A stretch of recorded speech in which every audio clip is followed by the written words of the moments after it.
আসসালামু আলাইকুম বন্ধুরা, কেমন আছেন সবাই? আশা করি সবাই ভালো আছেন। তো আমি সিএম ন্যাচারালের পক্ষ থেকে নতুন একটি ভিডিও নিয়ে হাজির হলাম। তো আজকে আমরা যে ভিডিওটা দিব সেটি হলো যে আপনার ফুলকপি গাছের আমরা ফুলকপি চারা লাগাচ্ছি। সেই ফুলকপি গাছের আমরা দিচ্ছি আজকের ভিডিওটা। তো ভিডিও খুব সংক্ষিপ্ত করব। তার আগে কথা বলে নিচ্ছি যে আপনারা ফুলকপি চারা এটা আপনি চারাও কিনতে পারেন, চারা কিনতে পাওয়া যায়। এবং যদি আপনি এটা বীজ দেন তো বীজ তো কিনতেই পাওয়া যায় বাজারে। সেখান থেকে আপনি বীজ এই যেভাবে আমরা যেভাবে দিচ্ছি আমরা এই যে এখানে এই সিস্টেমে আমি বীজ দেওয়ার সিস্টেমটা কীভাবে সেটা আমি ভিডিও আকারে দেওয়া আছে, চ্যানেলে দেখে নেবেন। তো এইভাবে আর কি বীজ দেবেন, আমরা অনেক পদের বীজ দিয়েছি এখানে। তো এইভাবে আর কি ফুলকপির চারারও বীজ দেওয়া যাবে। তো আপনি যদি বীজ থেকে লাগাতে চান তো সমস্যা নেই, আপনি বীজ থেকে লাগাতে পারবেন। আর যদি আপনি মনে করেন না আমি কিনে লাগাবো, অর্থাৎ এই যে আমরা যেরকম কিনে নিয়ে আসছি যে ওটা হলো আপনার ফুলকপি। তো এই যে ফুলকপি দেখতে পাচ্ছেন, তো ফুলকপি যদি আপনি কিনে লাগান তো আপনি কিনে লাগাতে পারেন, সমস্যা নেই। তো ফুলকপি এক একটা পিস আপনার 1 টাকা 1.5 টাকা পড়তে পারে, এরকম আপনার কিনতে গেলে এরকম পড়বে এই চারাগুলো। তো আর আপনি যদি নিজে দেন তাহলে তো অনেক কম খরচা হয়, অনেক কম খরচা আপনি মানে করতে পারবেন। তো বন্ধুরা, এগুলো লাগানোর সিস্টেমটা হলো খুবই সহজ। আমি যেটা আপনাদের দেখাচ্ছি সেটা হলো যে এটা দেখেন যে মাটি কোপানো হয়েছে। প্রথমে আপনি অবশ্যই যে কোনো গাছ লাগাতে হলে আগে প্রথমে মাটি কুপিয়ে নেবেন। মাটি না কুপাইলে আপনার ওই শিকড়টা নিচে যায় না। তো আমরা মাটি কোপায় নিলাম। সেক্ষেত্রে যে কোপায় আমি হালকা ধুল দিলাম। ধুল জিনিসটা হলো যে আপনার গোবর মাটি, গোবর এবং মাটির মিশ্রিত মাটি, এটা ধুল মাটি।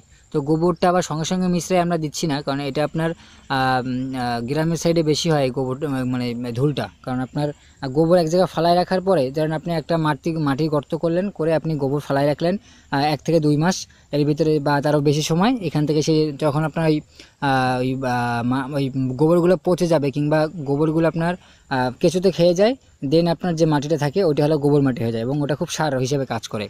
তো যারা এগুলো দিতে পারবেন না তাদের কোনো সমস্যা নেই, আপনারা শুধু মাটিতে এইভাবে লাগাই দিবেন।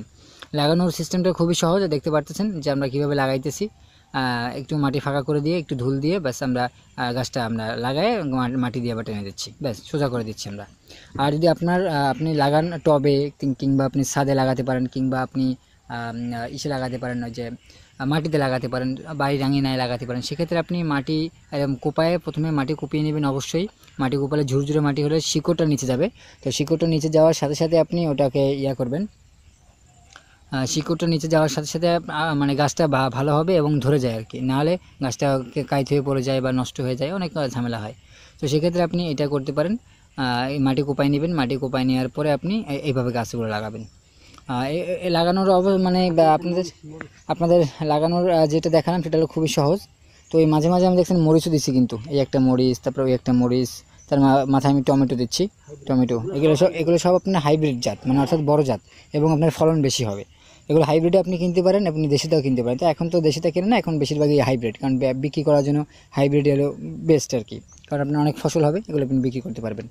তো আমি একটু আমি আপনাদের আজকে দিলাম শুধুমাত্র ফুলকপি, এই ভিডিওটায় থাকতেছে ফুলকপি নিয়ে কথা, এবং কিভাবে চারা দিবেন, কিভাবে কি করবেন আমি সেটা নিয়ে দেখালাম। আমি নেক্সটে আপনাকে ভিডিও দিব টমেটো এবং কাঁচামরিচ, তারপরে আপনার পেঁপে, আরও অনেক কিছু আছে, এগুলো নিয়ে আপনাদের ভিডিও দিব। তো আমাদের চ্যানেলের সাথেই থাকুন এবং সাবস্ক্রাইব করতে ভুলবেন না। নতুন কোনো ভিডিও নিয়ে অবশ্যই আপনাদের সামনে হাজির হব। ততক্ষণ পর্যন্ত ভালো থাকবেন সবাই, এবং ভিডিওটি অবশ্যই লাইক কমেন্ট শেয়ার করুন। ধন্যবাদ সবাইকে ভিডিওটি দেখার জন্য। আল্লাহ হাফেজ।